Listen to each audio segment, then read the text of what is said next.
Boa noite, Camila, que chegou agora. Boa noite, a Cássia, que está se conectando agora. Sejam bem-vindas.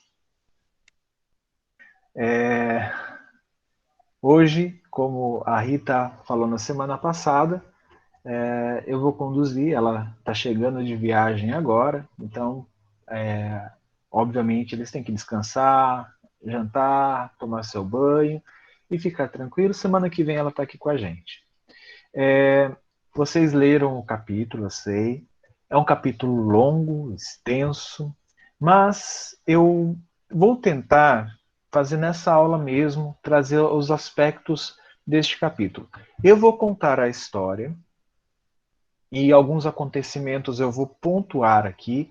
E se, por exemplo, eu esquecer de um fato importante da história e você falar, ó, Juliano, antes disso aconteceu aquilo lá que eu achei legal, achei interessante, pode abrir o microfone, pode levantar a mãozinha e vamos falar, porque às vezes eu vou querer passar alguma coisa, mas eu acabo passando alguma coisa importante para vocês, tá? E a mesma coisa se vocês tiverem alguma anotação que vocês marcaram, algum destaque, é legal vocês fazerem isso, porque senão eu vou acabar passando direto, tá bom?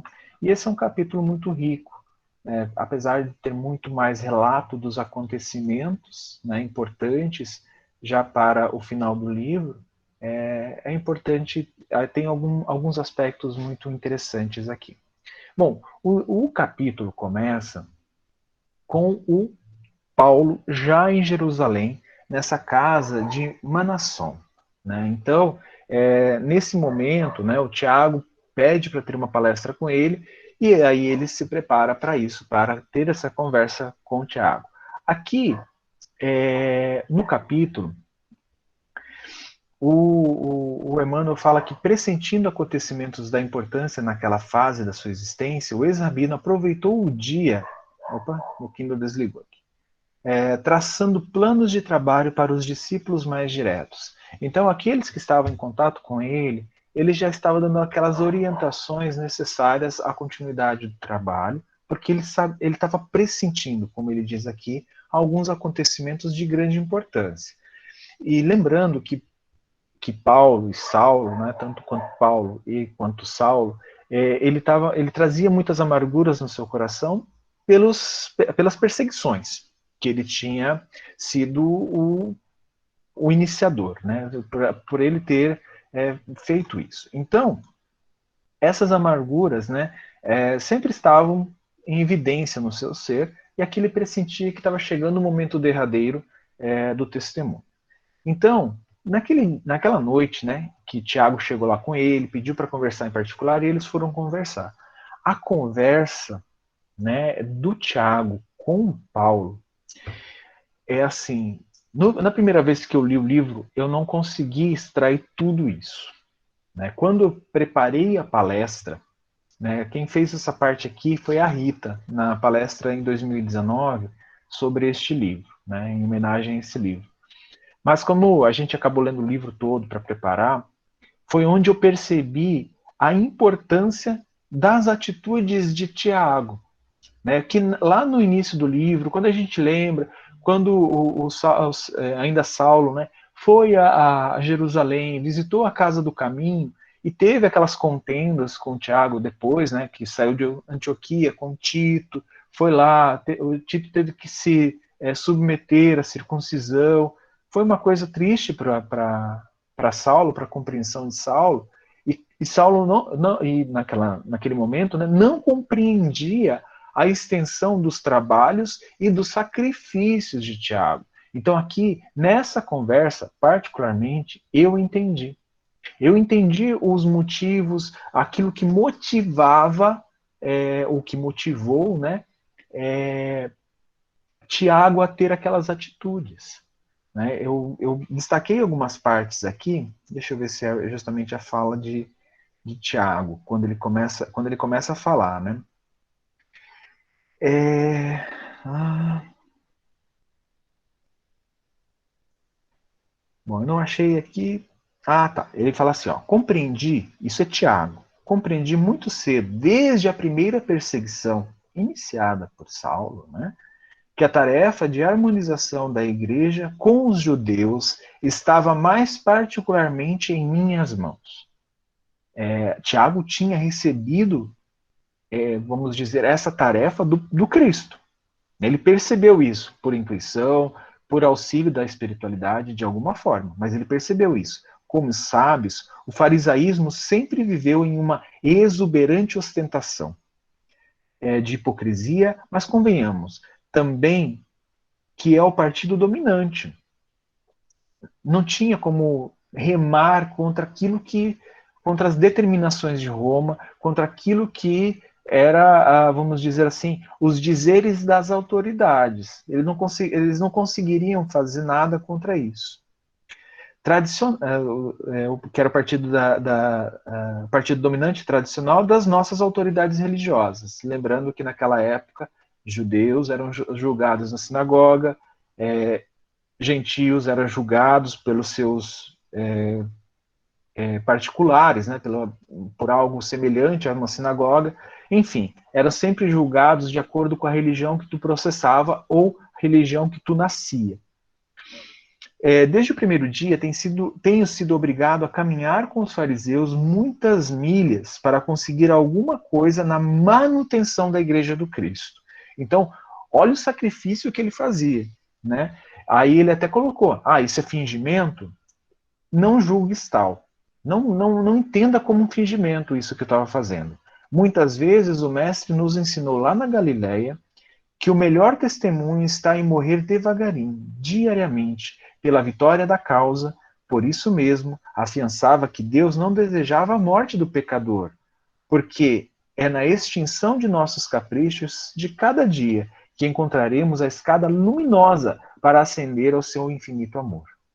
A atenção que tenho dedicado aos judeus é gêmea do carinho que consagras aos gentios. Então, enquanto Saulo foi encaminhado por Jesus para buscar, né, os gentios, Tiago foi utilizado pelo Cristo para ir falar com os fariseus. E aí, quando você lê essa parte, esses acontecimentos aqui neste livro, a gente entende que Tiago fez um trabalho tão importante quanto o de Paulo. É claro que esse livro é voltado para Paulo, é claro que os acontecimentos, como narra mais a história do Paulo, a gente está mais afeiçoado a ele. Mas não nos iludamos, né? Tiago também teve seus sacrifícios, também teve momentos em que ele precisou, vamos se martirizar, né, como Paulo. A cada um de nós confiou Jesus uma tarefa diferente na forma, mas idêntica no fundo. Então, aqui o trabalho, então é onde a gente compreende que o trabalho de Tiago era o mesmo do que Saulo, na sua essência. É claro que a forma era diferente, mas a essência era a mesma. Né? E quando Saulo ouviu essas pregações, né, essas elucidações do Tiago, foi uma coisa que eu achei muito legal. Ele falou, olha, é por isso que Jesus preferia os galileus, né? Foi lá, buscou esses galileus, esses homens simples, porque ele percebia essa madureza espiritual e a inteligência, vamos dizer assim, destes apóstolos. Né? É claro que eles haviam sido preparados, como espíritas nós sabemos, que eles haviam sido preparados pelo Cristo e por toda a espiritualidade para vir à Terra, para serem, sim, companheiros de Jesus nessa jornada, apóstolos do Mestre. Mas, não que no Sinédrio não tivesse essas pessoas, porém, ele compreendeu que Jesus tinha escolhido essas pessoas por essa qualidade moral que estava em falta no Sinédrio. Isso sim estava em falta no Sinédrio. Então, por mais que Saulo tivesse tido uma educação junto a Gamaliel, aos juízes, aos doutores mais eruditos da época, né, estes galileus eles tinham conhecimentos profundamente espirituais que ele, como um doutor da lei, não conseguiria ter. Né? Então ele conseguiu adquirir esses conhecimentos se dedicando ao trabalho do evangelho. Né? E aí é claro que quando ele se comparava a esses apóstolos, ele entendia porque Jesus havia pregado e escolhido aqueles 12, né, 12 apóstolos de Jesus.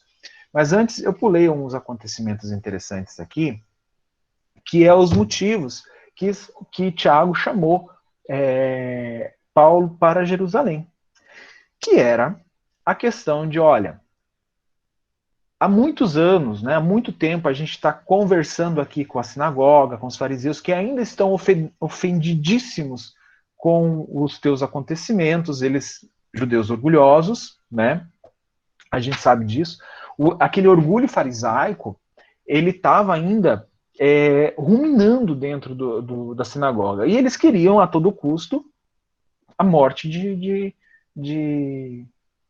Paulo.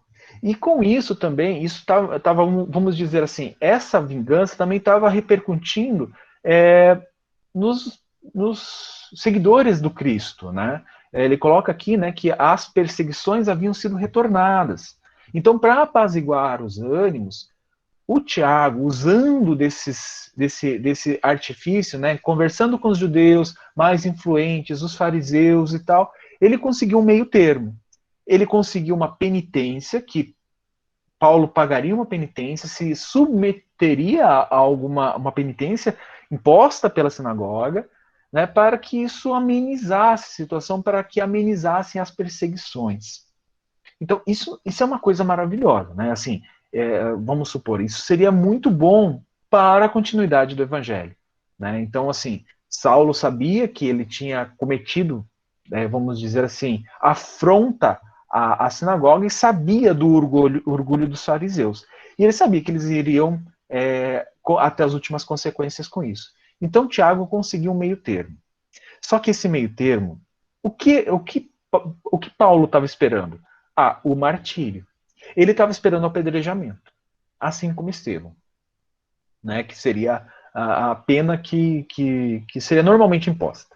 Mas Tiago, conversando com os fariseus influentes, conseguiu uma outra pena, que é a pena do voto de Nazireu. É isso mesmo que pronunciei certo o nome? É voto de Nazireu.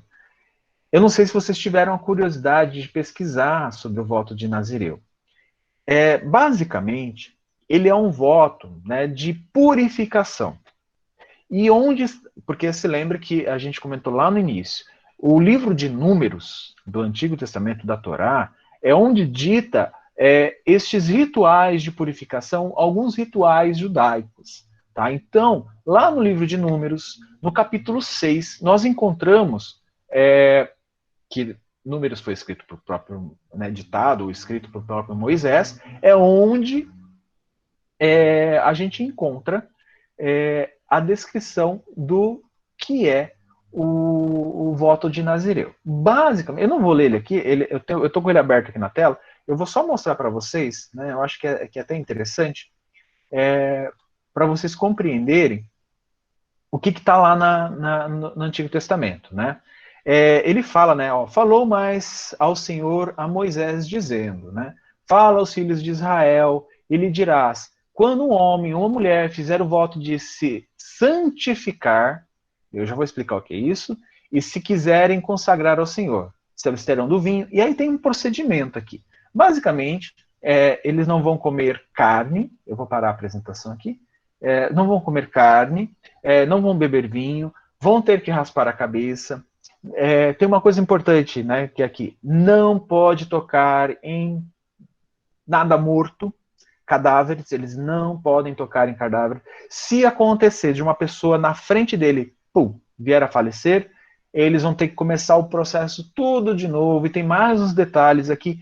É algo bem complexo, que é o santificar, quando a Bíblia usa o santificar, principalmente no Antigo Testamento, é reservar para Deus.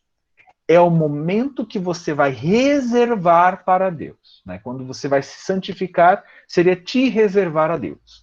Né? Por isso que o Santo Papa, ou no caso a Concepção Católica, né? Ou algo santo na Torá antiga, seria aquilo que é reservado para Deus. Um sacerdote ele precisava se santificar, se reservar para Deus. Né? Então você vai santificar algo, Este algo é reservado para Deus. E existe todo um processo para que isso aconteça, tá bom? Pode falar, Cássia. Oi, Ju. Então, ainda hoje na Igreja Católica, os padres usam muito essa palavra, santificar-se para Deus. E aí é quando entra todo aquele período de. Ai, como que eles falam? De. A Ah, quaresma? de e mesmo assim, eles falam muito de que quando você quer se santificar, que você deve se abster das coisas do mundo, sabe? De comer menos, né? De não ter uma vida leviana, enfim, de não beber, fazer penitência, eles falam, né? Então, eles usam ainda muito esse termo ainda. Era isso só. Muito bom. E essa questão, assim, então o que ele que. Gilmaria, pode falar. Mas quando eles faziam isso, tem um período para fazer isso? Sim, no próprio capítulo aqui é especificado o período que vocês vão fazer. É claro que algumas, assim, lembrando que os judeus seguiam e seguem ainda a Torá na sua risca, né? Existem aqueles que podem interpretar a lei mosaica. E aqui está dizendo, deixa eu lembrar aqui, que eu acredito que o próprio Emmanuel tenha comentado aí no livro, mas eu não lembro. Aqui na própria Bíblia, ele diz, né, quanto tempo tem que fazer isso. Aqui eu acho, me ajudem a lembrar, no capítulo ele fala, acho que são 7 ou 14 dias. Eu não lembro. Provavelmente é um múltiplo de 7, né, porque o 7 ele tem uma simbologia, um significado para o fariseu, para o judeu, para o hebreu, né? Então isso a gente sabe. Mas essa questão de quantidade de dias tem sim. Na verdade, Maria, ali nesse capítulo eles explicam tudo. Tudo como você vai proceder. É como se fosse uma lei ou um decreto que diz ao funcionário público o que ele deve fazer. Né? A nossa lei ela fala o que a gente não pode fazer como civil, mas para o agente público ela fala o que ele deve fazer, como ele deve proceder. Né? Então, é um pouco diferente. E aqui Números fala a mesma coisa. Como deve se proceder? O que se deve fazer? E se, por exemplo, até ali fala, né? Se um familiar morrer na tua frente, né, e você está no voto de Nazireu, você tem que fazer um outro processo e iniciar o processo do voto de Nazireu. É complexo. Então, o que acontece? Ali, Tiago estava falando, olha, eu consegui que você não seja apedrejado, mas você tem que fazer o voto de Nazireu e para mais 3 ou 4 é, necessitados que também, judeus, hebreus, que também fizeram esse voto, né, e você vai ter que pagar todos os custos. Porque assim, não é simplesmente você fazer isso, tal, tal, ok. Não, tem custo. Você tem que sacrificar, levar para o sacrifício tantas ovelhas, você tem que levar mais algumas coisas, túnica, você tem que comprar uma túnica totalmente alva, enfim. Tem umas coisas assim que eu particularmente eu não lembro, tá, gente? Isso, para mim, assim, eu falei, isso é legal, bacana, mas à medida de conhecimento, e não me aprofundar nisso, né? Mas assim, teria custos. E aí o Paulo fala, olha, não tenho como pagar isso, né? Aí Tiago fala, não, a providência dos custos vai ser pagas pela nossa instituição. Porém, o pior deles, né, assim, o Tiago é ponderado, fala assim, olha, mas você concordando com isso já é o máximo. Por quê? Porque antes, se vocês leram lá, né, o apóstolo dos gentios, ele fala que isso era um absurdo, né, que na verdade parecia uma brincadeira dos judeus para com ele, para que ele se sujeitasse a aquilo, sabe? Ele preferia o martírio, ele preferia ser imolado, e Tiago sabia disso. Né? Então, eles conversam nesse sentido, né? Que ele entende, Tiago entende isso, que seria assim mais humilhante, né? Mas que os judeus faziam questão daquilo. né? Então eles falaram para ter aquele procedimento. E também eu não entrei em detalhe, eu marquei, mas eu não vou falar muito aqui, mas o porquê do entendimento de Paulo daquele procedimento que ele estava fazendo aqui para se purificar e tal, que era infantil. E eu fiquei analisando, porque Paulo seria um juiz do Sinédrio. Ele supervisionaria esses procederes. Ele queria indicar estes procederes para os seguidores. Então, quando ele se depara com isso, ele fala, nossa, o quão infantil é este pensamento. Né? Então, a gente consegue perceber a madureza do seu pensamento nesse instante. Eu achei incrível isso. E é claro que, né, o Tiago, pelas ponderações que Tiago colocou e aquilo que o próprio Saulo fez, ele percebeu, né, que teria que ser. Isso seria o caminho mais tranquilo, seria o caminho menos tortuoso.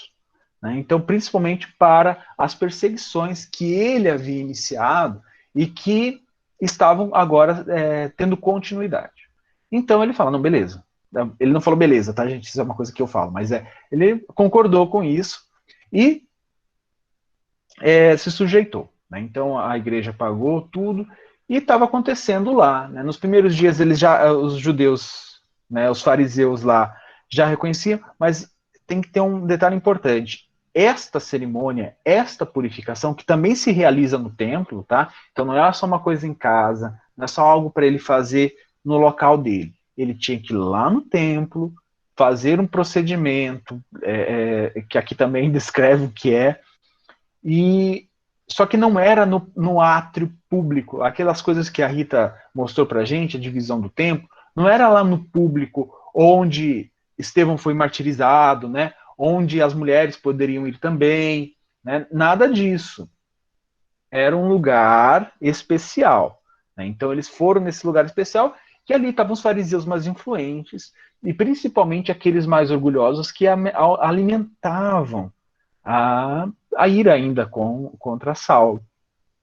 Então eles já começaram a perceber, lembrando que uma pessoa ia junto com ele, né, que era um dos seus seguidores. Era Trófimo, tá? Né? Então, assim, ele coloca, né, que Trófimo nasceu em Antioquia, de pais gregos, tendo vivido muitos anos em Éfeso. Entretanto, apesar do sangue que lhe corria nas veias, conhecia os preceitos do judaísmo e portava-se nos recintos consagrados ao culto com inexcedível respeito. Então, ele era gentio, ele não era hebreu, né, não era fariseu. As autoridades, contudo, não quiseram ponderar tais particularidades. Era preciso condenar Paulo de Tarso novamente. Bom, aqui o que eu li significa assim, esse Trófimo, ele foi usado como bode expiatório, porque a galera queria condenar, o pessoal ali, né, naquela parte do templo, queria condenar Paulo de Tarso de todo jeito. E eles queriam um apedrejamento, queriam que ele morresse. Né? Só que eles não encontravam uma maneira, não, porque assim, essa questão do julgamento é muito precisa, ele precisa de um motivo para condenar Paulo de Tarso. E ali eles não tinham. Eles estavam se sujeitando num procedimento para que se reservar a Deus para se, vamos por assim, admitir nos seus erros, basicamente, ou preparando para admitir os seus erros. E os fariseus não entendiam isso. E aí eles queriam morte dele. Aí foi onde Paulo falou assim, olha, Trófimo, não é legal que você me acompanhe, né, diariamente, é isso. Então ele voltou no outro dia, né? Paulo percebeu isso, então ele voltou sozinho no outro dia. E aí foi onde ele foi arrastado, a multidão não queria nem saber, foi lá e bateu nele, e depois começaram a jogar pedras, enfim, mas ele foi salvo por um tribuno romano, né? Lísias, o nome dele, eu esqueci o primeiro nome, gente, me ajudem aí. Então, esse Lísias, ele com aquela multidão, né, eu acho que ele conhecia, eu não me lembro aqui, mas eu acho que ele reconheceu alguma coisa do Paulo, e ele falou, não, peraí, deve ser um ladrão que todo mundo odeia, e ele precisa ser julgado pelas leis do Império. Então, ele foi retirado, Paulo de Tarso foi retirado da multidão antes que ele desencarnasse, antes que ele morresse. E o tribuno estava levando Paulo de Tarso para o cárcere. E aí foi quando acontece, né, de que Paulo pede para falar com as pessoas ali, para falar com os fariseus, que estavam querendo a morte dele, que estavam apedrejando e tal. E é onde ele faz um discurso, né? Ele fala assim, ele fala com o tribuno, né? Ele fala assim, ó, permitis porventura que vos diga alguma coisa? E aí foi onde ele falou que, né, percebendo-lhe as maneiras distintas e nobre da palavra em puro grego, né? Então Paulo falava, né, como a gente já comentou. O chefe da corte replicou muito admirado: não és tu, bandido egípcio, que há algum tempo, organizou a malta de ladrões que devastavam essas paragens? E aí o Paulo responde, né, não sou ladrão, sou cidadão de Tarso e rogo-vos permissão para falar ao povo. Então, ele fala, olha, eu sou judeu, praticamente, eu sou judeu, e eu estou pedindo para falar com o povo. E foi onde ele consentiu. E aí esse militar, ele permitiu que o Paulo falasse, e aí, o que eu destaquei aqui, gente, eu vou ler para vocês, né? Paulo começou explicando as suas primeiras lutas, seus remorsos por haver perseguido os discípulos do Mestre Divino, historiou da viagem a Damasco, a infinita bondade de Jesus, que lhe permitira a visão gloriosa, dirigindo-lhe palavras de advertência e perdão. Rico das reminiscências de Estevão, falou do erro que havia cometido em consentir na sua morte. Então ali Paulo estava inspirado, lembrando que Estevão estava sempre ao lado dele.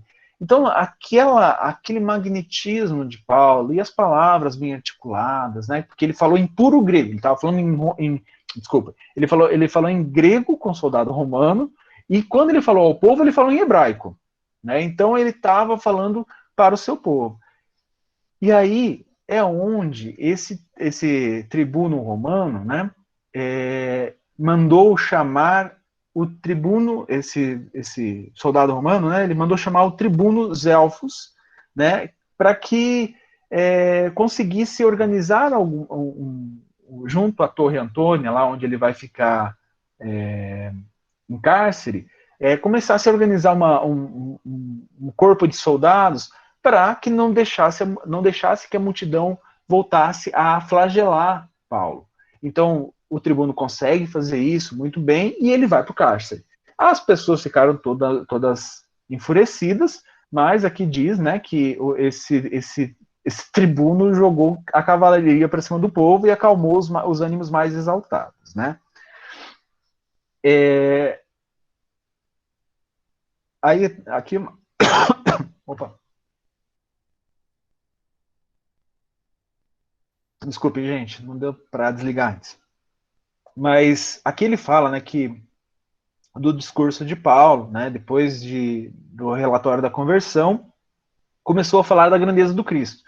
Novamente ele falando que Jesus é maior que Moisés e tal, e a galera ficou ensandecida, né? Rasgaram a túnica, tiveram gestos, aqui Emmanuel fala, né? Deixa eu ver onde ele fala isso. Grande número de israelitas despia o manto, arrojando a poeira no ar, em um impulso característico da ignorância e da maldade. Então ali eles estavam muito irritados, né? Usando uma palavra neutra e adequada para o nosso estudo, irritados com Paulo. Mas Paulo foi levado à torre e lá foi começando a ser tratado como um prisioneiro comum, como um ladrão comum. Só que ele ponderou sobre isso, obviamente inspirado por Estevão, e falou que pensou, né, que isso não estava certo, né, as suas feridas. E aí o romano que estava lá já ia lá para, acostumado com o criminoso comum, ia lá para flagelar mais ainda Paulo. E ele falou, não, ele já estava, né, em condições muito ruins, provavelmente iria sucumbir ali. Então ele fala, né, para o romano, para aquele tribuno, né, que ele é cidadão de Roma. Ele é cidadão romano. Lembrando, né, lá no início do nosso estudo, que cidadão de Roma era tratado diferente de um cidadão comum, um hebraico, um fariseu, né, era tratado de forma diferente. Então, ele já para ali. E aí, teve uma parte muito legal que o Paulo faz, né, porque ele é interpelado pelo Romano, falando assim, mas você não é seguidor do Cristo? Diz que o Cristo morreu na cruz, né, foi levado à cruz, ainda pediu perdão por todos aqueles que o ofenderam, né, e aguardou tudo caladinho. E aí onde ele fala, né, ele faz um discurso muito bonito sobre essa compreensão do porquê o Cristo fez isso, né, que aquelas pessoas estavam mergulhadas na escuridão, mergulhadas na insanidade, e que um tribuno, um soldado romano, não poderia ceder a isso. Né? E ele precisaria, sim, agir conforme a justiça. E aí, principalmente contra o cidadão romano. Né? Então, foi nesse momento que o cara baixou os açoites e ficou em dúvida do que fazer. Aí chamou seus superiores, né? E a gente conhece essa história. É onde esse Lísias ele vai lá conversar com Paulo, né? Percebe toda a envergadura do apóstolo e começa a tratar diferente. Ele já não está mais amarrado e tal, começa já a receber água e alimento, né? E tratado de uma maneira diferente. E é onde ele vai falar com esse Lísias, vai falar com outro que eu esqueci o nome aqui, gente. Que o Cláudio Lísias vai falar com outro que é que provavelmente é o regente lá. Vocês lembram? Bom, enfim, e aí foi onde eles começam a perceber que precisam tratar Paulo de uma maneira diferente. Ali, neste meio tempo, né, Paulo é autorizado a receber visitas e ele recebe a visita da irmã, né, a Dalila. Eu achei importante pontuar isso, né, porque foi um momento de muita ternura que eu percebi que quando o Emmanuel escreveu aqui, narrou, aquilo trazia um conforto para Paulo. Né, rever a irmã, principalmente com o sobrinho, né, Estefânio. Pode falar, Gil Maria, você lembra o nome aí? Meu Cláudio Melísias. Eu acho que o Cláudio Lísias, pelo que eu entendi, ele estava abaixo, subordinado a alguém, que eles estavam, que aí esse subordinado a alguém, agora eu não tenho certeza se é o Cláudio Lísias o Bambambam e o Zelfos, que é o subordinado a ele. Bem, tá. Enfim, não importa muito, né? É só os acontecimentos aqui. E aí foi onde, né, ele percebeu que o Estefânio, né, o seu sobrinho, tem portador de dotes espirituais elevados e estava até feliz com as dedicações nos estudos mais ligados a Deus, né? Então, lembrando que Estefânio e Dalila eram hebreus e Estefânio provavelmente não, mas com certeza seguia o judaísmo, né? Naquela época, os estudos judaicos, enfim. E poderia ser, né? Paulo viu essa chama surgir no sobrinho e provavelmente ele seria também tão dedicado ao Cristo quanto um cristão, né, que convertido. E aí tudo aconteceu, essas conversas, mas no outro dia, né, que aconteceu desculpa. Aí, com isso acontecendo, o Paulo foi levado novamente, né, o Sinédrio foi comunicado, foi levado novamente para julgamento no Sinédrio. Lá, o que a gente esperava, né, o sacerdote, que por acaso se chamava Ananias, né, que era o sumo sacerdote na época, então Paulo já começou a pensar, nossa, é justamente aqui, é o momento de eu pagar, né, isso é uma estranha coincidência, ou será uma maneira da espiritualidade, ou do Cristo me mostrar né, os meus erros, né, essa lembrança, enfim, não importa para ele, ele estaria ali para aceitar o que fosse decidido. Então, o sacerdote começa a fazer um monte de acusações. Paulo, como tinha prerrogativas do seu nascimento, quer dizer, ele vinha de uma família tradicional, né, ligada a uma das tribos importantes, ele poderia se defender, e é o que ele fez. Ele começou a narrar toda a história, e onde ele irritou todo mundo, quando ele falou que Jesus era maior que Moisés. Aí todo mundo ficou muito irritado, né? O sumo sacerdote falou: como você ousa vir aqui irritar as nossas tradições, né? E aí eu vou te julgar por isso, um monte de coisa, e mandou ferir ele na boca por algumas respostas que ele deu ao sacerdote. E aí ele fez a advertência, né? Como ousas aplicar uma pena se você está na qualidade de julgador? E aí isso não importou, foi açoitado na boca, né? As pessoas fizeram um tumulto, o próprio Ananias deixou o tumulto, porque era o que ele queria, né? Ele queria que aquilo acontecesse, porque era natural da corte do Sinédrio fazer isso.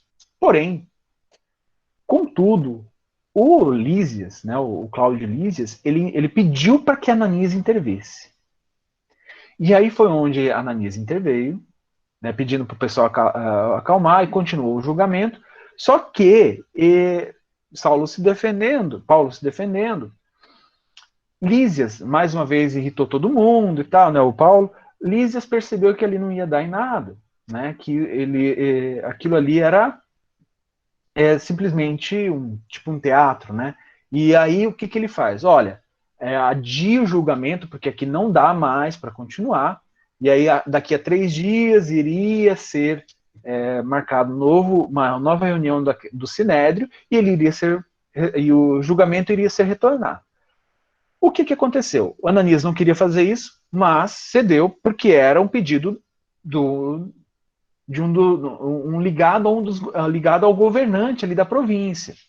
Então ele não iria contradizer, porque a gente sabe, né? Por mais que o Sinédrio tivesse muito poder, muita influência com os hebreus, com os judeus, ele não dominava a região.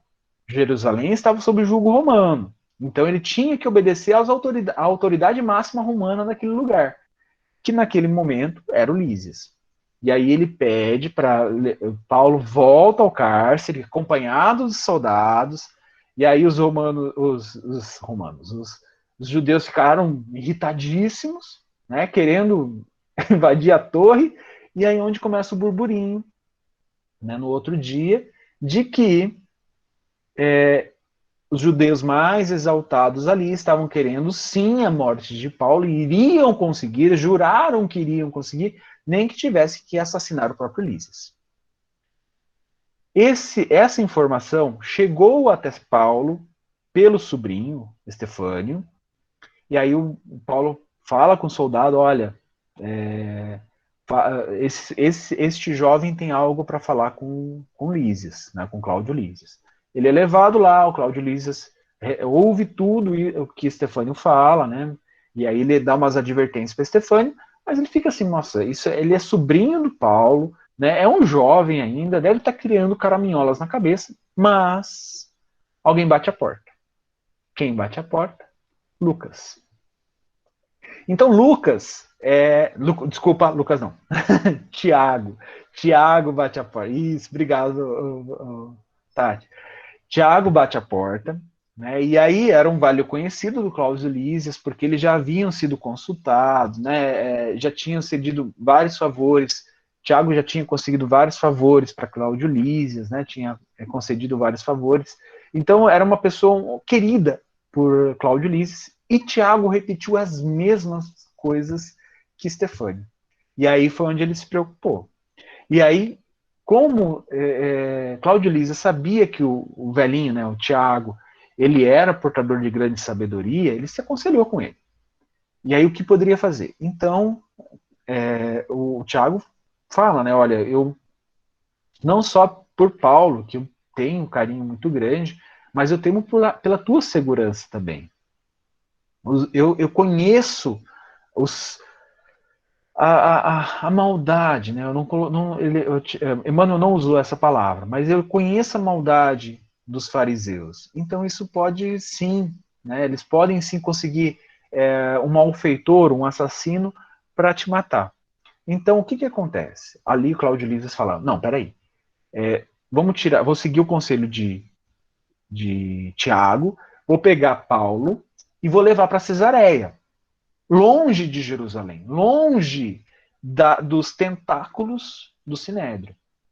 Por quê? Porque lá ele estaria, sim, sobre a representatividade do governante da região, né? Então Cesareia teria isso, e aí lá teria o julgamento, né? É um julgamento mais imparcial, vamos dizer assim, né? Um julgamento justo.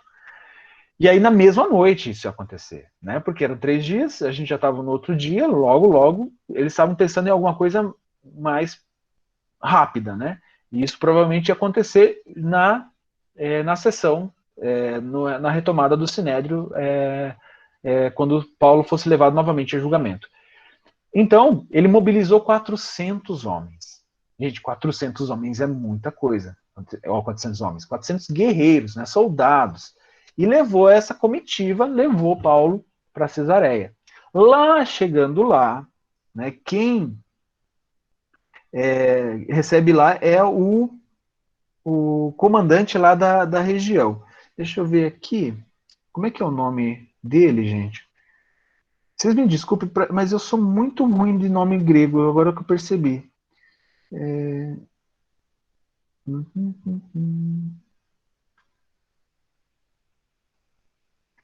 Bom, gente, depois se alguém lembrar, se vocês acharem ali no livro, vocês abrem o microfone e me falam. Eu vou chamar ele de governante romano, tá?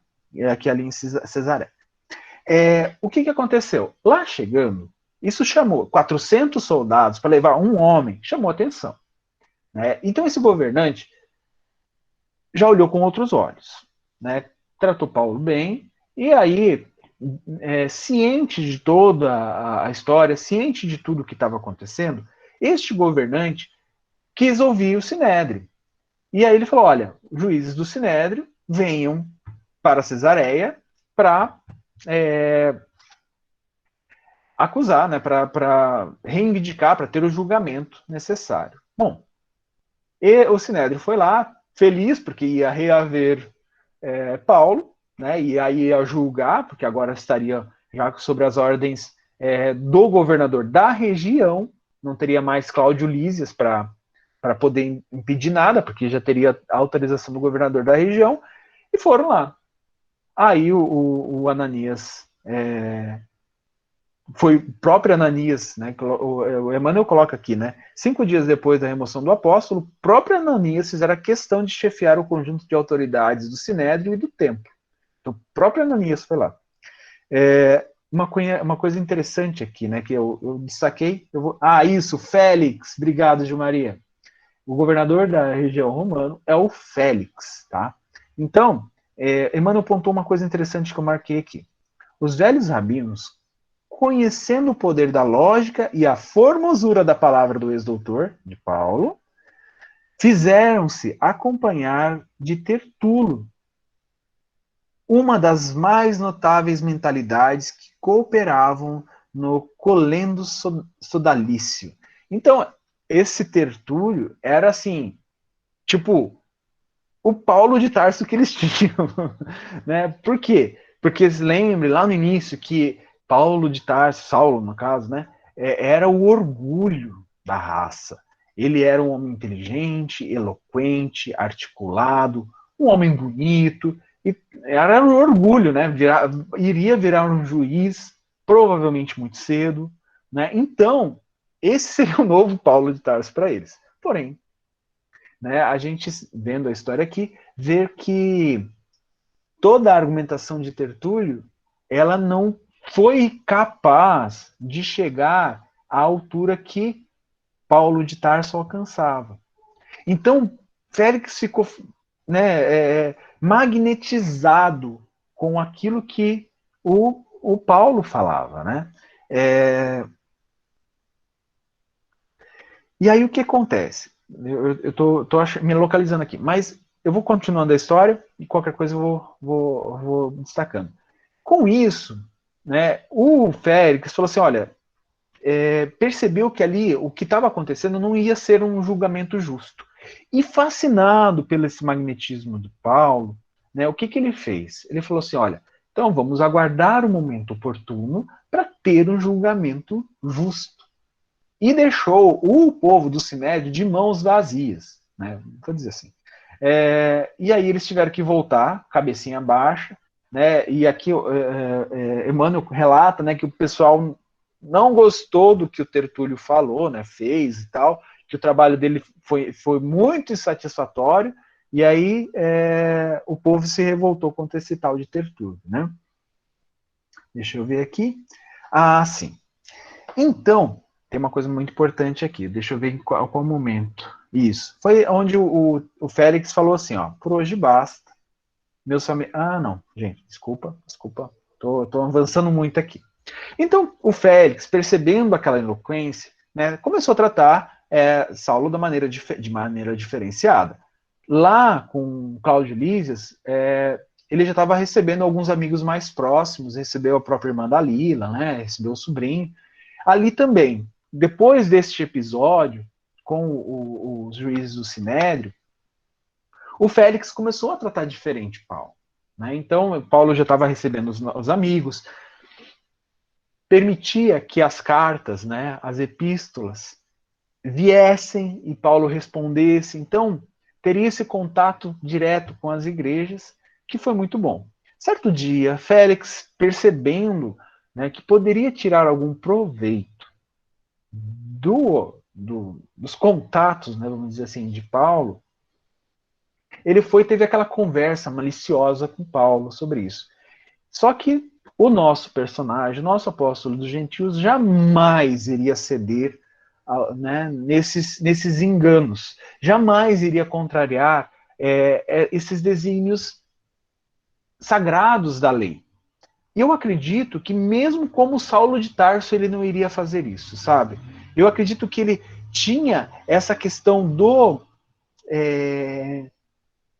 da lei mosaica, da lei de Deus, da justiça no seu coração, que mesmo como Saulo, se ele ainda tivesse ligado ao Sinédrio, se uma proposta como essa fosse feita para ele, ele jamais cederia. E ele também não cedeu, né, tendo o evangelho no coração. Ele jamais faria isso. Então ele preferia o cárcere, ele meio que irritou, né, o Félix. Só que o Félix já tinha conversado com a sua esposa, a Drusila, né, que era judia. Né? Então, e ela estava fascinada com as histórias que o Félix tinha contado para ela. E ela queria conhecer o prisioneiro.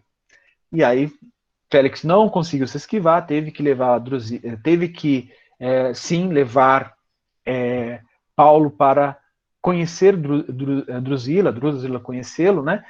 E não só Drusila, tinha os familiares ali também. Né? Então foi onde o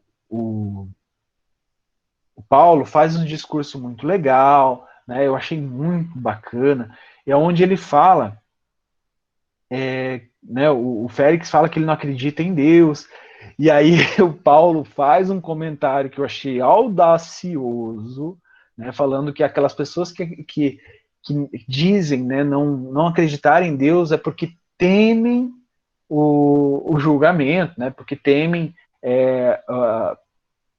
eu vou colocar julgamento aqui, não sei se foi essa palavra que ele utilizou, mas temem que as consequências dos seus atos, né? Porque, gente, se no livro dos Espíritos, na questão 614, está dizendo que a lei de Deus está escrita na consciência, sempre que nós fazemos algo contrários à lei de Deus, a gente sabe. E a gente sabe que a gente vai ser julgado por isso, pela nossa consciência, né? No caso.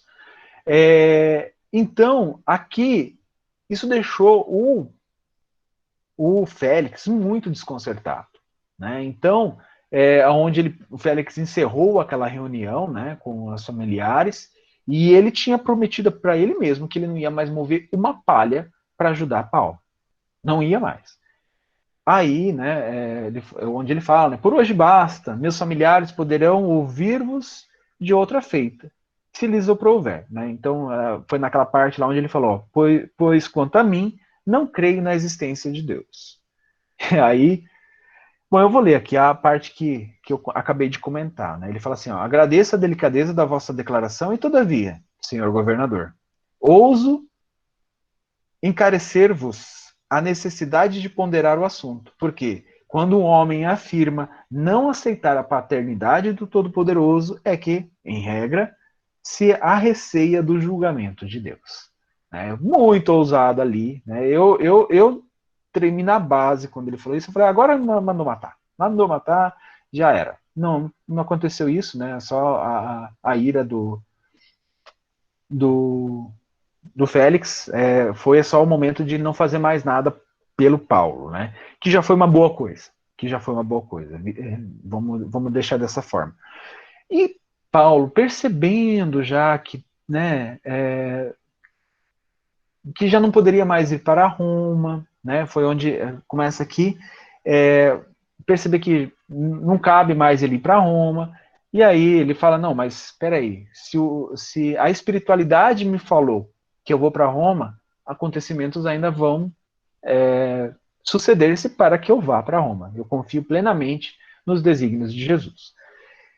E aí ele coloca assim, o Emmanuel coloca assim, terminadas as anotações evangélicas, então provavelmente Paulo escrevendo as cartas, né, isso para as igrejas, o espírito dinâmico do apóstolo, da gentilidade, encarneceu a necessidade de um trabalho que fixasse as atividades apostólicas logo após a partida do Cristo.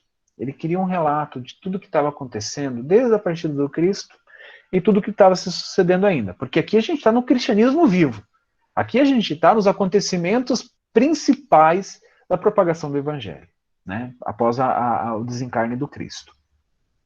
Para que o mundo conhecesse as gloriosas revelações do Pentecostes, e assim se originou o magnífico relatório de Lucas, que é o Ato dos Apóstolos. Foi onde Paulo conversando com Lucas, tá, gente? Aqui eu não falei isso, né? Logo depois desse episódio com Félix, o Emmanuel relata que a esse tempo o ex-doutor de Jerusalém chamou a atenção de Lucas para o velho projeto de escrever uma biografia de Jesus, valendo-se das informações de Maria. Paulo já tinha passado por lá. Né? Lamentou não poder ir a Éfeso, incumbindo a Lucas esse trabalho que reputava de capital importância para os adeptos do cristianismo. Então, é Paulo que fala para Lucas ir lá conversar com Maria, retirar todas as informações da biografia do Cristo. Né? Então, o que a gente encontra, né, a inspiração para isso veio de Paulo de Tarso. Por mais que Lucas tivesse escrito, e a gente vai entender depois, ainda nesse capítulo, o porquê da gente não falar, mas isso aqui foi ideia do Paulo de Tarso. Por ninguém falar isso, né, a gente vai ver ainda nesse capítulo. Bom, deixa eu ver aqui. Aí acontece aquele detalhe da troca, né, passaram-se 2 anos depois disso, acontece a troca do governador da região. E quem assume é Pórcio Festo, um outro governador. E esse novo governador, ele chegou, aqui Emmanuel coloca aqui, ele chegou a Cesareia em meio a ruidosas manifestações populares. Jerusalém não queria esquivar-se às homenagens políticas e tão logo assumir o poder, o ilustre patrício foi visitar a grande cidade dos rabinos. Então, Pórcio Festo nem tinha se inteirado de tudo ainda. Paulo de Tarso era um prisioneiro há 2 anos largado, deixado lá com uma certa liberdade, né, de pessoas irem visitá-lo, dele receber as epístolas e também escrever como resposta, mas não era alguém importante para ser apreciado pelo novo governador. E este novo governador vai até Jerusalém. E os rabinos lá, não contentes, aquele orgulho, né, que eles manifestavam, aquele orgulho farisaico, falaram com ele, Pórcio, querido, a gente quer que o nosso amigo lá, o Paulo de Tarso, venha para ser julgado aqui pelo Sinédrio. E é claro que o governador não queria, esse novo governador não queria desagradar os rabinos. E eles sabiam disso. Né? Os rabinos, eles sabiam disso. Os fariseus, eles sabiam que eles iam aproveitar essa situação. O que aconteceu? Só que este jovem, ele não queria proferir um julgamento antecipado. Ele queria ser justo, né? E construir uma reputação, pelo menos com justeza. Ele poderia dali mandar um decreto, falar, ó, traz o homem aqui para ele ser julgado aqui no Sinédrio. Mas ele queria conhecer o caso. Por quê? Porque esse homem já estava lá em Cesareia há 2 anos. E nada tinha sido resolvido, nem pelo governador anterior. Peraí, alguma coisa tem que eu preciso averiguar. Eu não vou fazer isso do nada. Né? E aí foi onde aqui, né, que ele coloca, que Mano relata, que ele fala assim, ó, o governador ali ficou 10 dias. Mas antes que regressasse, alguém se encaminhava de Cesareia de coração oprimido e ansioso. Era Lucas, que, esforçado e solícito, propunha-se informar o prisioneiro de todas as singulares ocorrências. Paulo de Tarso ouvia-o com atenção e serenidade. Mas, quando o companheiro passou a relatar os planos do Sinédrio, o amigo do gentilismo fez-se pálido. O que seriam esses planos do Sinédrio? Eles estavam querendo, né, queriam conseguir que Paulo retornasse a Jerusalém no Sinédrio. Isso eles iam conseguir, tá, gente? Tá claro que Emmanuel deixou isso aqui como informação e eles iam conseguir porque eles tinham esse conflito de interesses, né, e o Pórcio Festo não iria ceder a um prisioneiro qualquer, né, que talvez ele julgasse, do que os juízes. É óbvio que não. Então isso iria acontecer. Aí o Lucas falou assim, não só isso, eles não só iam levar lá para você ser morto, eles iam querer reconstruir toda uma cena. O que seria essa cena? Você seria crucificado, Paulo seria crucificado, e eles estavam cogitando a ideia de colocar mais 2 ladrões um do lado do outro. Estavam cogitando de Paulo ter que carregar a cruz, fazer o mesmo caminho que o mestre. Então isso deixou Paulo irritadíssimo. Né? E é onde ele fala assim, deixa eu ver aqui, estava definitivamente assentado que o trânsfuga seria crucificado como divino mestre, né? Aqui falando disso. Então, Paulo fala assim, ó, tem experimentado açoites, apedrejamentos e insultos por toda parte, mas de todas as perseguições e provações, esta é a mais absurda. Conhecendo o espírito dinâmico dele, né? Aí é onde ele vai tomar uma providência, que ele fala assim, ó, se eu tiver que testificar de Jesus, faloei, gente, é difícil esses termos aqui, a gente não usa corriqueiramente, né? Faloei em Roma, saberei morrer junto dos companheiros, como um homem comum e pecador. Aqui Paulo já tinha citado, né, que ele sabia que estava correndo perseguições lá em Roma, Roma estava perseguindo o cristão, estava jogando já aos leões. Então, dessa forma, ele iria morrer como pecador, mas não me submeterei ao papel de falso imitador do Messias prometido. Dessa arte, já que o processo vai ser novamente debatido pelo novo governador, apelarei para César. Ele ia apelar, como cidadão romano, ele poderia apelar ao alto comando do império. Né? Então ele queria ser julgado, ele poderia, né, ele iria apelar para ser julgado pela mais alta corte. Hoje em dia seria tipo, você quer, eu quero apelar para ser julgado pelo Supremo, não quero ser julgado pelos outros aqui. Seria mais ou menos isso. Né? Então, naquela época, ele poderia fazer isso, nós não podemos, porque a gente tem que seguir todo um procedimento e tal, mas, enfim. Então, ele ia querer ser julgado com César. Aí, Lucas faz uma observação que eu achei incrível, né? Porque ele coloca aqui, o Emmanuel fala assim, ó, o médico, Lucas, faz um gesto de assombro. Como a maioria dos cristãos eminentes de todas as épocas. Gente, isso aqui era algo que quando eu aprendi a história de Paulo, que ele apelou para César, né? Isso a gente é contado para a gente no catecismo, tá? É óbvio que a gente pensa isso, né? É óbvio que a gente tem esse pensamento infantil de, pô, ele está fugindo, né? Ele está fugindo do julgamento dos judeus, ele estava fugindo do julgamento ali do Sinédrio. E é óbvio que esse pensamento permeou a humanidade por muito tempo até chegar a esse livro. Né? Pelo menos os espíritas já estão mais conscientes do que aconteceu, do ocorrido. Lucas não conseguia compreender aquele gesto, interpretado, à primeira vista, como negativa do testemunho. Então, aqui ele estava colocando que ele não queria testemunhar junto a Jesus. Né? Muitas vezes a gente pensa isso. Aí, entretanto, Jesus não recorreu, isso Lucas falando, tá? Não recorreu para as altas autoridades no sacrifício da cruz. E eu receio que os discípulos não saibam interpretar a tua atitude como convém. E aí Paulo faz uma coisa que eu achei linda, que é essa explicação. Discordo de ti. Se as comunidades cristãs não puderem compreender minha resolução, prefiro passar aos seus olhos como pedante e desatento nesta hora singular da minha vida.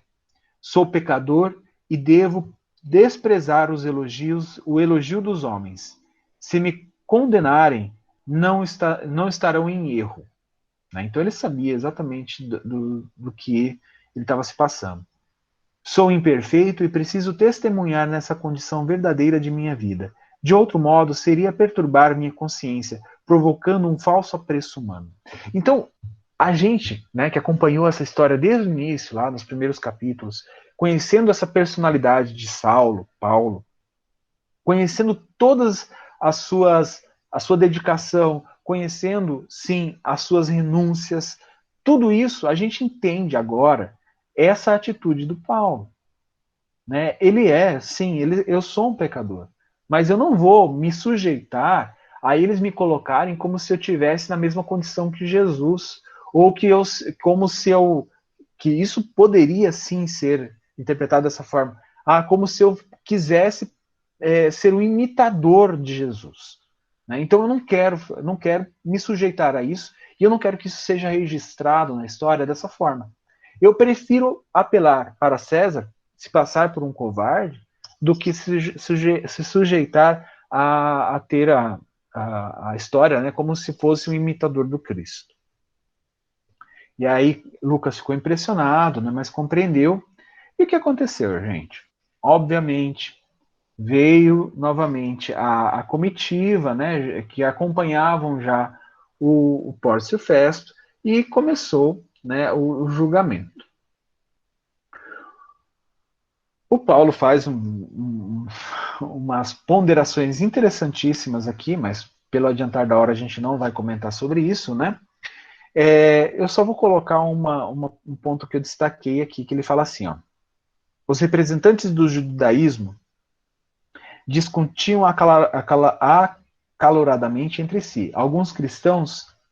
sim, desculpe, gente, antes disso, né, foi onde ele começa a falar para o senhor governador e tal, estou diante desse tribunal de César, a fim de ser definitivamente julgado. Ele fala, né, que ele já estava esperando 2 anos de julgamento, ninguém o havia acusado de nada, né, se alguém tem alguma coisa contra ele, que ele falaria, e ele seria o primeiro a pedir a sua execução.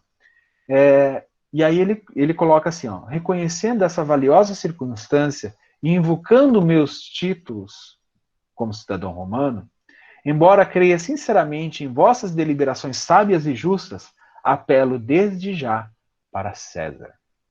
E aí é onde todos os fariseus que estavam lá, né, porque isso constituía um show para eles, ficaram irritadíssimos, aí rasgaram túnica, e aí até os cristãos começaram a falar, mas é um covarde, parará, outras coisas lá. E aí ele fala assim, ó, os representantes do judaísmo discutiam acaloradamente entre si. Alguns cristãos, mais apressados, comentavam desfavoravelmente a atitude do apóstolo, apreciando-a, fazendo superficialmente, como se constituísse uma negação de testemunho. Dito e feito o que o Lucas falou lá, né? E aí o governador fala para ele, apelastes para César? irás a César. Né? Então isso tudo ficou, né, o pessoal chamando ele de covarde, aconteceu um monte de coisa ali, mas veja bem, olha a situação que o Pórcio Festo ficou. Como é que ele vai mandar esse homem para Roma, para César, né? Se é uma situação que ele poderia resolver aqui.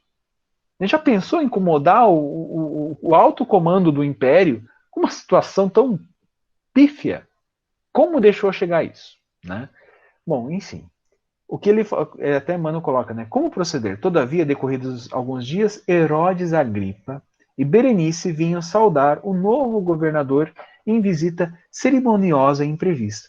Foi onde, nesse encontro, né, que o Pórcio Festo falou sobre Paulo, é onde Paulo e esse Herodes conversaram, é onde Herodes até né, começou a conversar ali com o Pórcio Festo, falou da liberdade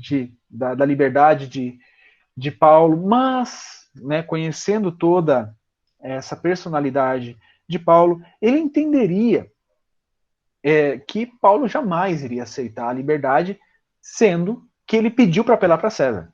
Então, assim, eu vou para César. Né? Essa é a resolução e é isso que eu vou fazer. Eu não vou querer a liberdade. Então, essa era uma situação muito complicada para Pórcio Festo. E aí o que ele fez? Ele falou, ok, você quer ir para César? Aí o próprio Herodes Agripa falou assim, não, eu escrevo uma recomendação, eu te ajudo a escrever a carta, assino ela também, com o encaminhamento deste homem para Roma. Situação resolvida. Né? Então, isso eu achei bem interessante. Né? Então, o que o Emmanuel coloca aqui? Ele procurou, então, cooperar na redação do documento, mostrando-se contrário ao pregador do Evangelho, tão só pela circunstância de haver suscitado muitas lutas religiosas na camada popular. Então, era isso que estava sendo acusado. Tá?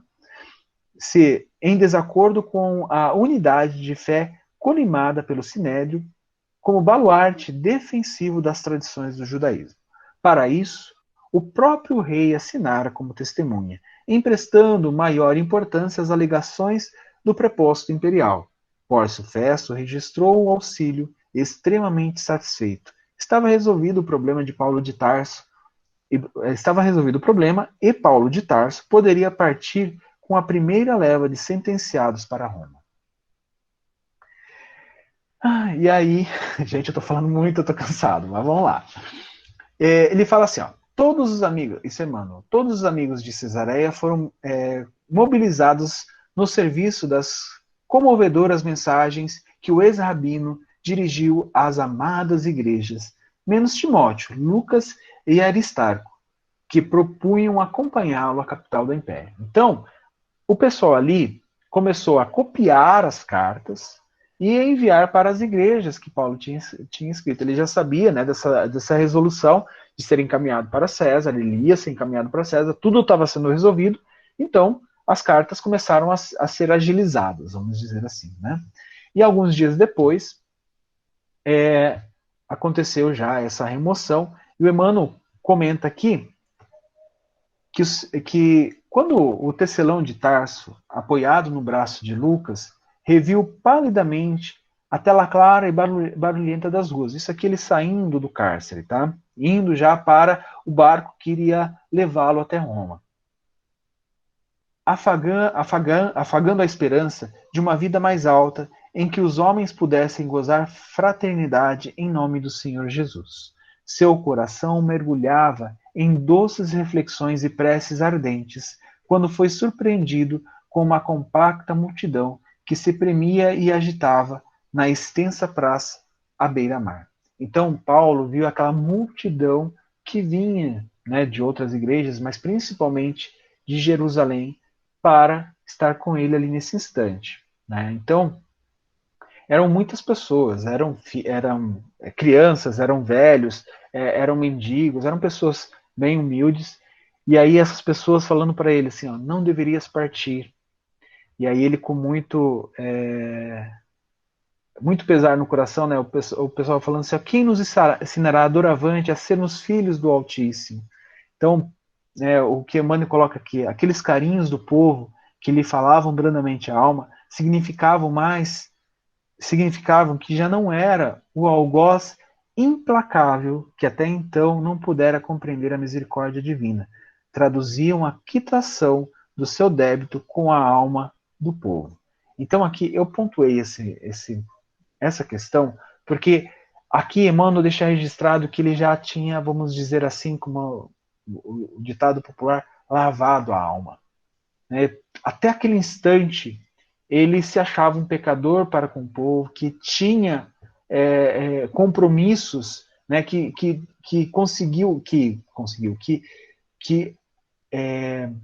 como é que se fala, que contraiu débitos imensos com as perseguições, com todos os martírios que ele mandou executar, mas naquele momento, isso como se saísse do seu coração, se libertasse da sua alma. Né? Então, eu achei essa parte muito esclarecedora, sabe? Assim, eu achei muito importante a gente colocar.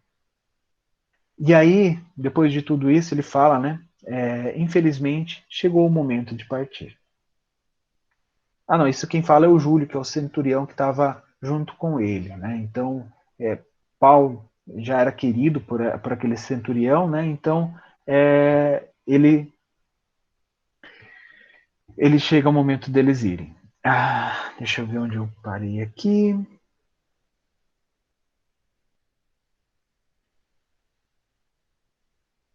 Sim, aí acontece mais algumas coisas, algumas ponderações de Emmanuel, né? Uma coisa interessante que o próprio Paulo coloca aqui, né? Ele fala para a multidão assim: choremos de alegria, irmãos. Não há maior glória neste mundo que a de estar o homem a caminho de Jesus Cristo. O Mestre foi ao encontro do Pai pelos martírios da cruz. Abençoemos a nossa cruz de cada dia. Então ali Paulo já tinha aceitado a sua cruz, né? Já tinha aceitado o seu martírio. E ele sabia que em Roma seria o seu derradeiro, né? Seria dali de Roma que ele iria partir. E aí ele fala, o Emmanuel comenta aqui, né, que centenas de pessoas acompanhavam as manobras da largada. Quando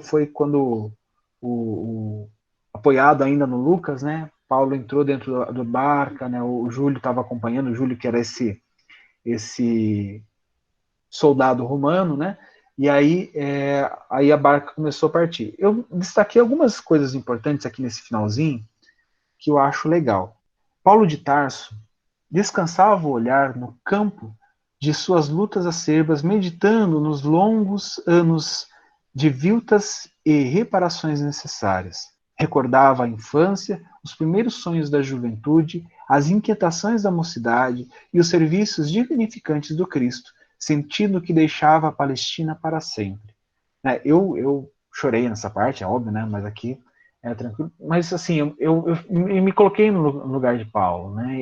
Ele sabia que ele estava deixando um lugar, uma terra que ele amava profundamente, que era a terra onde ele conheceu Jesus, era a terra onde ele conheceu Abigail, era a terra onde ele martirizou Estevão, né? E depois, é claro, ele conheceu o Estevão junto a ele, né? Com o desígnio de Jesus. Então, esses grandiosos pensamentos o empolgavam, quando Lucas se aproximou e, apontando à distância os amigos que continuavam genuflexos, exclamou brandamente: poucos fatos, isso é Lucas, poucos fatos me comoveram tanto no mundo como este. Registrarei nas minhas anotações como foste amado por quantos receberam de tuas mãos fraternais o benefício de Jesus. Então Lucas estava planejando registrar em Atos dos Apóstolos todos esses acontecimentos. Paulo falou assim: não, Lucas, não escreva sobre virtudes que não tem. Se me amas, não deves expor o meu nome a falsos julgamentos. Deves falar isso, sim, das perseguições por mim movidas aos seguidores do Santo Evangelho, do favor que o Mestre me dispensou às portas de Damasco, para que os homens mais empedernidos não desesperem da salvação e aguardem a misericórdia no momento justo, Citarás os combates que temos travado desde o primeiro instante, em face das imposições do farisaísmo e das hipocrisias do nosso tempo. Comentarás os obstáculos vencidos, as humilhações dolorosas, as dificuldades sem conta, para que os futuros discípulos não esperem a redenção espiritual com um repouso falso do mundo, confiantes no favor incomensurável dos deuses, e sim com trabalhos ásperos, com sacrifícios abençoados pelo aperfeiçoamento de si mesmos. Falarás de todos os nossos encontros com os homens poderosos e cultos, de nossos serviços juntos aos desfavorecidos, da sorte, para que os seguidores do Evangelho no futuro não se arreceiem das situações mais difíceis e escabrosas, conscientes de que os mensageiros do Mestre os assistirão sempre que se tornarem instrumentos legítimos da fraternidade e do amor, ao longo dos caminhos que se desdobram à evolução da humanidade. Gente, esse discurso aqui, para a gente que é cristão, principalmente para nós espíritas, que diariamente, né, a gente encontra pessoas que estão nesse estado de desesperação, né, nesse estado dessa cegueira, né, dessa hipocrisia, de tudo isso, né, o que Paulo fala? Trabalha para o Cristo, né, segue o Cristo, trabalhe para chegar junto a Deus. Olha o exemplo que ele coloca aqui. Lucas, você não vai falar das glórias, você vai falar das lutas, né, de todos os martírios. Para que isso assim, é uma coisa que está nos evangelhos e a gente não percebe. Né? A gente só percebe com um olhar julgador que, poxa, não, o evangelho, né, as igrejas só falam em martírio, em ter que sofrer, em sofrimento, né? Eu não gosto disso. Não, os evangelhos não falam só disso. Eles falam que a gente vai passar por isso, mas que a verdadeira essência dos evangelhos é sim a elevação do homem, a elevação do ser imortal que você é. Então, essas palavras de Paulo para Lucas, nessa orientação. Eu acho que isso aqui foi uma orientação, né? Porque ele apela, ele fala, se me amas. E é óbvio que Lucas o amava. Né? Então, assim, essa orientação, Lucas seguiu. Se a gente for ver lá nos Atos dos Apóstolos, Lucas não fala das glórias de Paulo.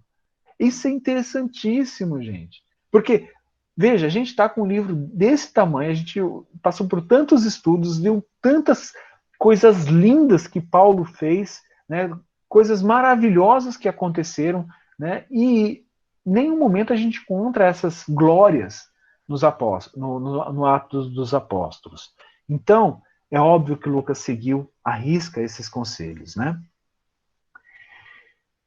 E aí é onde ele continua, né, falando assim, ó, cala sempre, porém, as considerações, os favores que tenhamos recolhidos na tarefa, porque este galardão só pertence a Jesus. Mais um ponto que eu destaquei, né? Por mais que tenhamos estudado, sentimos um abismo entre nós e a sabedoria eterna. É uma coisa que eu gosto muito de estudar o Espiritismo e, particularmente, nos últimos anos, eu tenho gostado bastante de estudar o Evangelho, né? Essa questão dos apóstolos, da integração dos apóstolos, da personalidade dos apóstolos, dos acontecimentos. Então, isso bateu forte em mim, né? Por mais que tenhamos trabalhado, não nos encontramos dignos daquele que nos assiste e guia desde o primeiro instante de nossa vida. Nada possuímos de nós mesmos. Né? Que eu acho que essa é uma consideração que é a marca de Paulo, né? Onde ele fala que ele já não vive mais, que agora é o Cristo que vive nele. Né? E eu acho que isso é importantíssimo, essa consideração de Paulo. Além disso, acrescentou Paulo, a batalha do Cristo está começada. Toda a vitória pertencerá ao seu amor, e não ao nosso esforço de servos endividados. Escreve, portanto, tuas anotações de modo mais simples e nada comentes que não seja para a glorificação do Mestre no seu evangelho imortal. Então, terminando o capítulo aqui, ele fala assim, ó, enquanto Lucas procurava Aristarco para transmitir-lhe aquelas sugestões sábias e afetuosas, né, que estava sempre junto com Lucas, o ex-rabino continuava fitando o casario de Cesareia, que se apagava agora no horizonte. A embarcação navegava suavemente, afastando-se da costa. Por longas horas, deixou-se ficar ali, meditando o passado que lhe surgia aos olhos espirituais, qual imenso crepúsculo, mergulhado nas reminiscências entrecortadas de preces a Jesus, ali permaneceu em significativo silêncio, até começaram a brilhar no firmamento muito azul os primeiros astros da noite. Esse tipo de narração do Emmanuel é incrível, né, gente? Essa narração dele para dizer que começou a entardecer, né, começou a escurecer e os astros, as estrelas surgiram, é bem característico do Emmanuel. Bom, gente, como prometido, eu terminei a minha explanação do capítulo. Nós temos 6 minutos ainda. Eu gostaria muito de ouvir vocês, se vocês tiverem ponderações a fazer, se eu esqueci algum comentário, e se vocês não tiverem no comentário, o que mais chamou a atenção nesse capítulo, que eu acho legal a gente conversar sobre isso também. Pronto?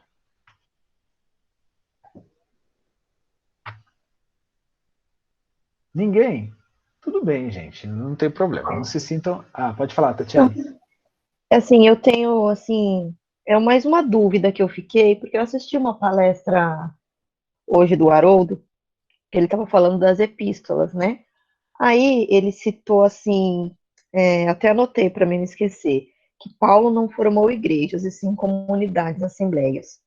Que daí ele fala que as pessoas que têm a palavra eclesia, né? Eclesia, que o significado é comunidade e assembleia. Só que as pessoas transformaram, né, para igreja. E aí ele fala que Paulo não criou nenhuma igreja. Aí eu fiquei na dúvida, então, por que no livro, então, usa o termo igreja? Mas aí a gente leu aqui esse capítulo agora, e tem uma parte que realmente fala em comunidades, né, que ele formou comunidade. Aí eu fiquei na dúvida, igreja, por que fala igreja, então? Então, eu vou te falar a minha interpretação, tá, Tati? É assim, normalmente quando se fala igreja, aqui na nossa, agora, a gente vai na nossa comunidade, qualquer lugar a gente fala igreja. O que a gente pensa? A gente pensa no local, né, com um símbolo do Cristo, ou com, enfim, com um símbolo religioso qualquer. Então, eu acredito que o Haroldo tenha falado isso para dizer, olha, o Paulo não formou esse tipo de instituição. Ele não formou essa igrejinha que a gente coloca hoje, né? Para mim, se falar igreja, para mim eu lembro de qualquer igreja que eu gosto de visitar nas minhas viagens.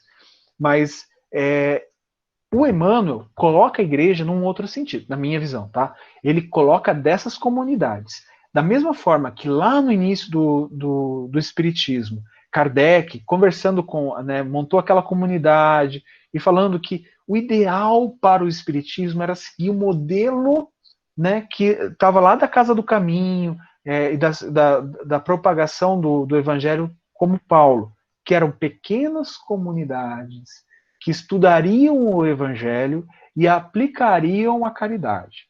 Era isso que Kardec, né, tinha como visão. Ele falou assim, eu acho que instituições, megatemplos, construir um templo de Salomão para falar de espiritismo, não é o ideal.